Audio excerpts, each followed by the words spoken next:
بسم اللہ الرحمن الرحیم۔ آئیے آج ہم لوگ تراویح کے متعلق چند باتوں کو جانتے ہیں کہ دور نبوی میں اور دور صحابہ میں تراویح کی نماز کتنی رکعات پڑھی جاتی تھی اور کس انداز میں پڑھی جاتی تھی۔ تو یاد رکھیں کہ رمضان المبارک کی ایک امتیازی عبادت نماز تراویح ہے جو اپنی الگ شان رکھتی ہے۔ اس نماز کے ذریعے رمضان المبارک میں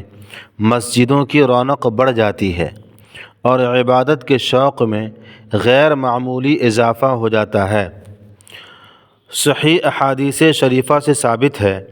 کہ نبی اکرم صلی اللہ علیہ وسلم نے رمضان المبارک میں 3 دن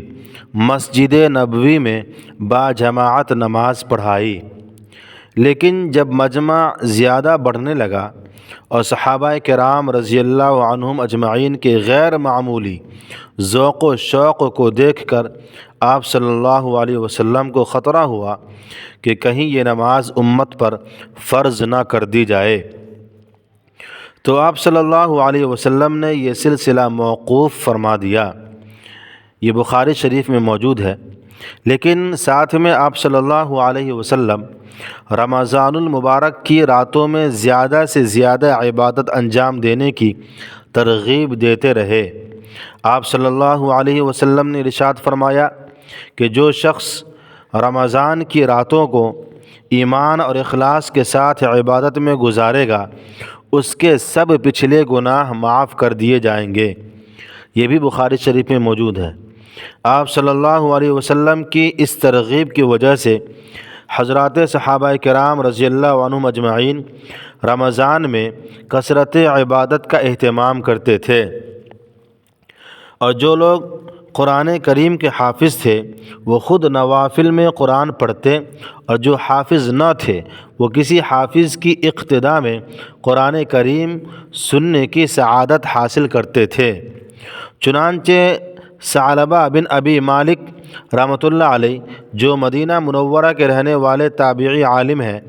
مرسلاً روایت کرتے ہیں کہ ایک مرتبہ رمضان کی رات میں پیغمبر علیہ الصلاۃ والسلام مسجد میں تشریف لائے تو دیکھا کہ مسجد کے ایک گوشے میں کچھ لوگ جماعت سے نماز پڑھ رہے ہیں۔ آپ صلی اللہ علیہ وسلم نے دریافت کیا کہ یہ لوگ کیا کر رہے ہیں؟ تو کسی نے جواب میں عرض کیا کہ اللہ کے رسول، یہ وہ حضرات ہیں جن کو قرآن کریم حفظ نہیں۔ تو حضرت ابی بن کعب رضی اللہ تعالیٰ عنہ نماز میں قرآن کریم پڑھ رہے ہیں اور یہ لوگ ان کی اقتداء میں نماز ادا کر رہے ہیں۔ یہ سن کر نبی اکرم صلی اللہ علیہ وسلم نے فرمایا، انہوں نے بہت اچھا کیا، اور آپ صلی اللہ علیہ وسلم نے ان کے بارے میں کوئی ناگواری کی بات ارشاد نہیں فرمائی۔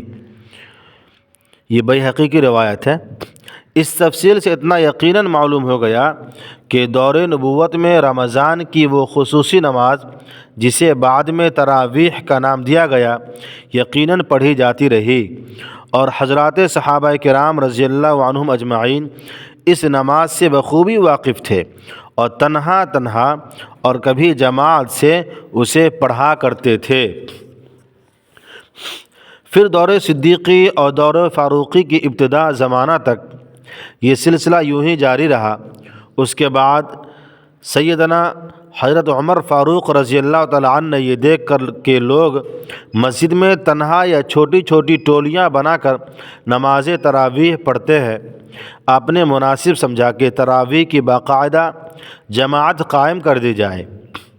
کیونکہ جس خطرہ وجوب کی وجہ سے جناب رسول اللہ صلی اللہ علیہ وسلم نے جماعت تراویح کا سلسلہ موقوف فرما دیا تھا، اب آپ صلی اللہ علیہ وسلم کی وفات کے بعد یہ خطرہ باقی نہ رہا۔ چنانچہ آپ صلی اللہ علیہ وسلم نے صحابہ کے سب سے بڑے قاری حضرت ابی بن کعب رضی اللہ تعالیٰ عنہ کو تراویح کا امام مقرر فرمایا،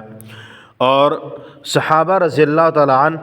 حضرت ابی بن کعب رضی اللہ تعالیٰ عنہ کی اقتداء میں نماز تراویح پڑھنے لگے۔ یہ بھی بخاری شریف میں موجود ہے۔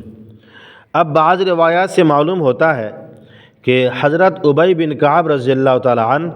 اور حضرت تمیم داری رضی اللہ تعالیٰ عنہ نے 11 رکعت پڑھائیں، 8 رکعت تراویح اور 3 رکعت وتر۔ لیکن اکثر روایات اور آثار صحابہ رضی اللہ تعالیٰ عنہم سے 20 رکعت تراویح کا پتہ چلتا ہے۔ چند روایات درج ذیل ہے۔ عبد العزیز بن رفیع رحمۃ اللہ علیہ کہتے ہیں کہ حضرت ابی بن کعب رضی اللہ تعالیٰ عنہ رمضان المبارک میں مدینہ منورہ میں 20 رکعت تراویح لوگوں کو پڑھاتے تھے، اس کے بعد 3 رکعت وتر کی نماز پڑھایا کرتے تھے۔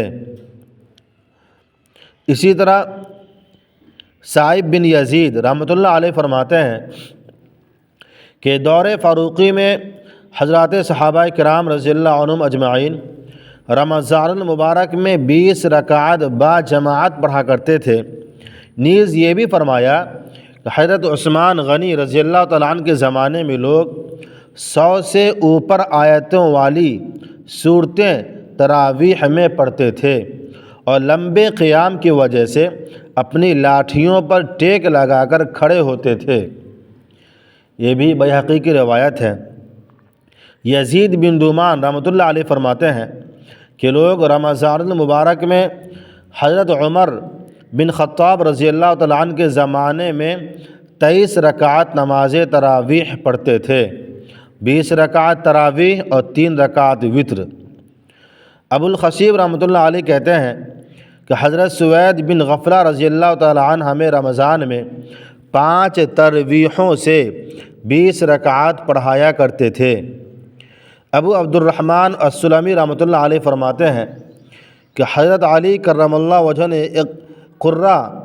حضرات کو بلایا، پھر ان میں سے ایک صاحب کو منتخب کر کے حکم دیا کہ وہ لوگوں کو 20 رکعت تراویح پڑھایا کرے، اور اس کے بعد حضرت علی رضی اللہ تعالیٰ عنہ ان لوگوں کو وتر کی نماز پڑھاتے تھے۔ یہ بھی بیہقی کی روایت ہے۔ علاوہ ازیں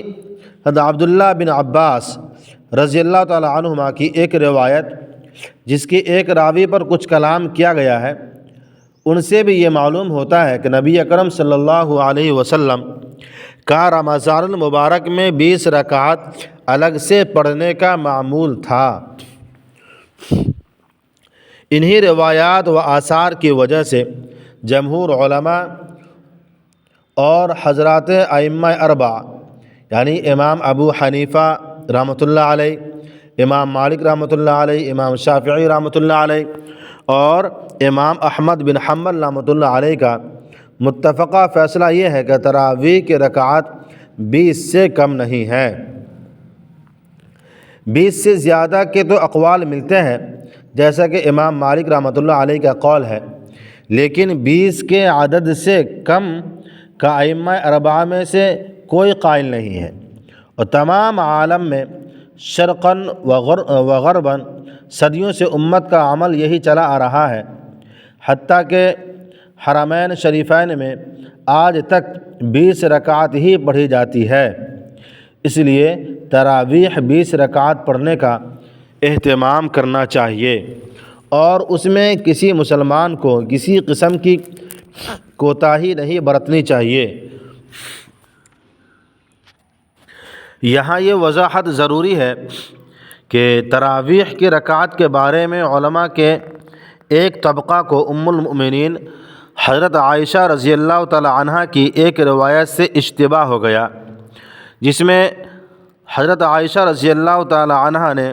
رمضان اور غیر رمضان کی نوافل کو 8 کے عدد میں منحصر کیا ہے۔ یہ بخاری کی حدیث ہے۔ اس روایت سے بہت سے لوگ یہ استدلال کرتے ہیں کہ تراویح کی رکعات بھی صرف 8 ہیں، اس سے زیادہ نہیں، حالانکہ اس روایت کا تعلق تراویح سے نہیں بلکہ تہجد سے ہے، اور تراویح کی رکعات پر اس روایات سے استدلال بالکل غیر معقول ہے، کیونکہ حضرت عائشہ رضی اللہ تعالی عنہ کا غیر رمضان کو شامل کر کے جواب دینا یہ بتا رہا ہے کہ سوال ایسی نماز سے متعلق ہے جو غیر رمضان میں بھی پڑھی جاتی ہے، اور ایسی نماز تہجد تو ہو سکتی ہے، تراویح نہیں ہو سکتی، کیونکہ اسے غیر رمضان میں پڑھنے کا کوئی قائل نہیں۔ خود حضرت عائشہ رضی اللہ تعالی عنہ کی روایات تہجد کی 8 رکعات سے کم و بیش کے بارے میں بھی وارد ہے، تو چونکہ رکعتوں کی تعین کے متعلق روایت میں اضطراب پایا جاتا ہے، لہذا استدلال تام نہیں۔ تیسرے یہ کہ اس روایت میں ایک سلام سے 3 رکعت وتر پڑھنے کا ذکر ہے، اور جو طبقہ تراویح کی 8 رکعت کا قائل ہے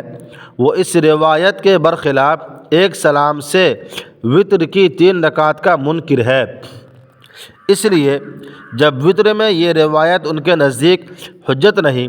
تو تراویح کے رکعت میں حجت کیسے مانی جا سکتی ہے؟